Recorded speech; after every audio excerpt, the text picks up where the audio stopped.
awe anakunywa pombe mpaka narudi usiku. Haya, mara nyingine analala huko. Umri ule kweli dada inakuingia akilini?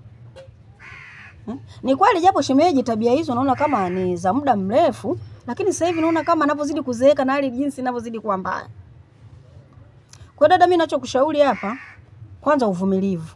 Kwa sababu umri uliokuwa nao haiwezekani nikwambie kwa bwana dada bora uachane naye, urudi nyumbani kwako. Utakuwa uongo. Kuna watoto hapo. Kwa hiyo cha msingi dada, naomba tu uvumilie, na bora mradi kama vile akipata viela kidogo vya mboga na acha, mnapika mnakula, basi shukuru Mungu, na kibanda kama kile tayari amejenga. Kwa vitu vingine dadangu siwekele sana moyoni. Tazama ulivyokonda dadangu, sipendi uwe hivyo. Mimi ni mdogo wako kama wakuzaliwa baba mmoja mama mmoja. Mimi naumia dadangu unapokonda hivyo. Kwa hiyo mimi nikuombe tu dadangu kipenzi, cha msingi kwanza, cha kwanza mzalau. Usiaweke kala nje. Utakufa wewe, utamwacha yeye dada. Mimi na nani dada?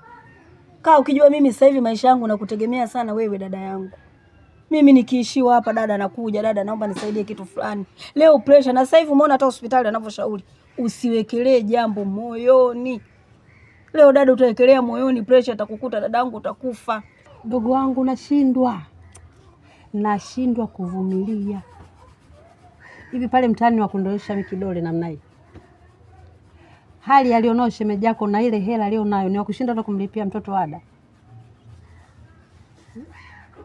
Yaani hata ungekuwa wewe unawezaje kuvumilia mambo kama hayo? Mimi ni aibu machafu anayofanya yule mwanaume kwa sasa. Yaani nakosa hata amani, unapita mtaani unaonyeshwa kidole hivi. Mimi. Sawa dada. Najua unaumia. Na ushauri ninaokupa ndio huu. Kwanza ongeza maombi, cha kwanza. Lakini cha pili nimekuambia naomba uvumilivu. Yaani dharau matukio. Lakini cha tatu nakupa ushauri, nikionana na shemeji mimi mwenyewe nitamshauri. Mimi nitakushukuru sana mdogo wangu. Yaani nitakushukuru sana. Na shemeji yako anajua kabisa na anaamini wewe ni rafiki yangu wa karibu sana. Sawa dada. Sijui umeelewa. Halafu hizi siku 2-3 zinaona hata nyumbani hauji. Na sio kawaida yako. Para dada, mimi nyumbani nitakuja. Ni majukumu tu ya hapa na pale. Na sasa hivi na hivi na mawazo hivi. Nitakuwa nakuja mara kwa mara dada yangu. Sio nikafa kabla ya siku. Yaani wewe mwanaume ataniua. Sio utani. Huo ndo ukweli. Mpaka muona nimealeta hivi, unajua ni makubwa, maji yameshafika shingoni mimi. Nisaidie. Sawa dada, mimi nitakusaidia, lakini kwa sasa hivi nitakuwa nakuja hadi nyumbani kwako. Asante, nashukuru. Sawa dada. Asante. Kama haitafundisha nisimkafie system. Saki shule. Mbwa, mimi nimeitikia wito wako. Unajua hamna kitu nacho nikwazaga kama kunitaga bi mkubwa. Haya majina unakuwa unaniita wakati uko na wenzio. Sasa tuko wawili tu hapa jamani. Hivi unashindwa kuniita hani? Baby, mahamuma wangu, unashindwa kuniita hivyo? Tatizo naye mazingira. Wewe unajua hapa nje. Sasa nje mimi nikikuta wewe mazingira kama hayo hapo inakuwaje? Wewe unaelewa? Ningekukaribishia ndani, lakini sasa kitu chenyewe nilichokuitia sio mpaka lazima tuingie ndani. Kuna habari njema kidogo nataka nikwambie. Unajua juzi nilikuwa najisikia mwili kama unauma tu. Hamna nguvu hata kidogo. Nikasema basi nilichokifanya sasa, nikaenda pale Mzilai. Nikapima UTI sina, malaria sina. Nini sasa UTI sina? Nikasema ngoja nipime kipimo cha mimba. Imo. Anyway, acha tu, nimefly. Kwa mpenzi wangu hakuna kuna mimba.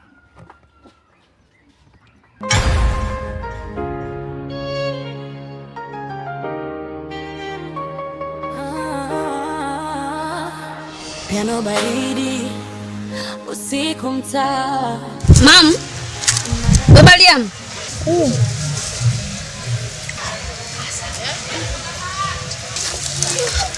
Vipi? Mbona unaonekana kama umechoka choka? Nimetoka kutimana na mume wangu hapa.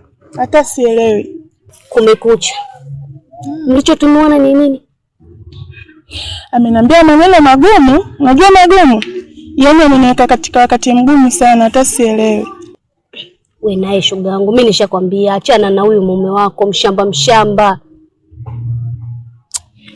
Nikwambie kitu shoga yangu. Kwanza jiangalia ulivyofika mwanzo na sasa hivi. Ni vitu viwili tofauti kabisa. Saizi moja umebadilika, alafu ile gauni ulilolivaa limekupendeza. Unajua nipendeza sana leo. Alafu wewe yaani hata uishui maneno. Alafu nikwambie kitu. Unajua maneno unayoniambia yananiingia akilini. Lakini jua mimi mume wangu nimempenda, alafu tumetoka mbali sana. Nimekuja kukuambia kitu shoga yangu. Unakumbuka ile siku ulikuja nyumbani? Kuna mkaka pale ametokea kukuelewa. Changamka, mbona unaniangalia hivyo? Kuna mkaka pale ametokea kukuelewa shoga yangu. Unafeli wapi mjini hapa mama? Kiukweli nilifurahi kwa sababu na mimi pia nipate chata lako. Nijivunie kitoto cha mwisho. Unaona tena umri huu. Nipate katoto kauzeni na mimi nikajivune nako.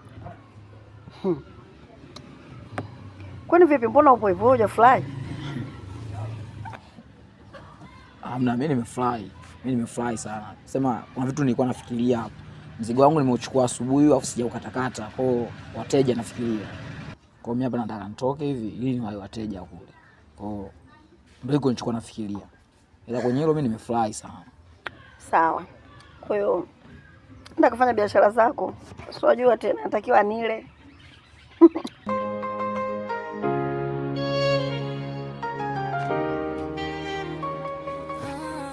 Safi. Mtoto wangu una baba. Mimi nilijua atakataa. Kumbe naye kakubali. Mtoto nimekuzaa mimi. Kanipenda kanitamani na wewe naye. Wewe unajuaje kama kanipenda? We naye shoga yangu, mimi nishakwambia achana na huyu mume wako mshamba.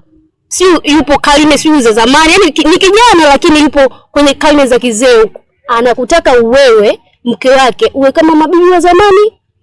Nyumbani, nje hapa. Ndani yani hivyo anataka uwe hivyo, yani usiwe hata na ukaribu na majirani wa hapa. Anataka uwe wewe kama wewe.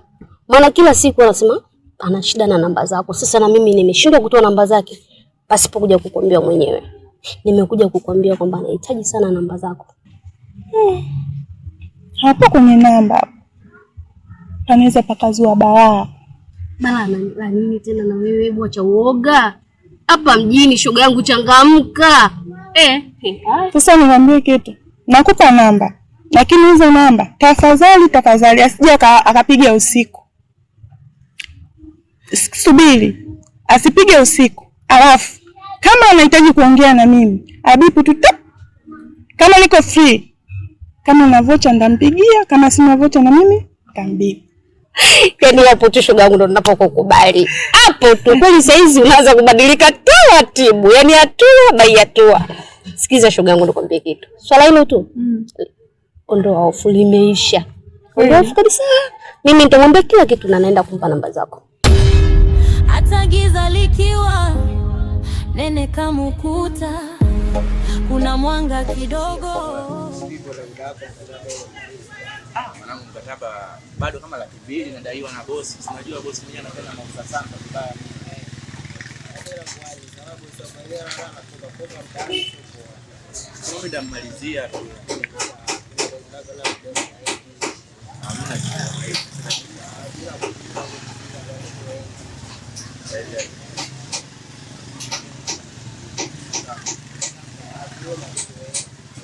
Wasista.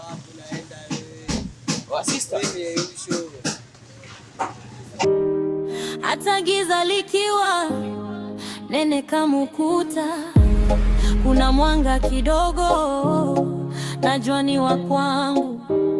Usiache roho yako iuzwe na woga watu. Tulilala mlangoni tukakumbatia mifuko, lakini tumaini lilikaa kama wimbo kichwani. Kama shule memifunga, mtaa utanifundisha kusamehe, kusimama, kutotupa roho chini.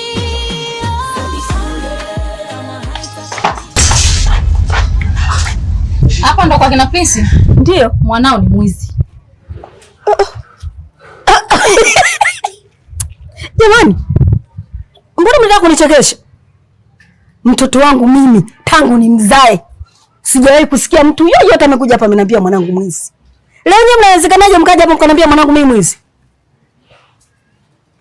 Yaani cha msingi hapo bora mngeniambia hivi, kwa mama sisi tumekuja. Maana na nyinyi pia ni wanangu. Mama sisi tumekuja. Tumetumia mtaji tumeumaliza. Kwa hiyo tunaomba tusaidie hata laki. Mimi ningewasaidia kama watoto wangu. Simsingizie mwanangu mimi mwizi. Sijaja kuchekesha mama. Mwanao ni mwizi.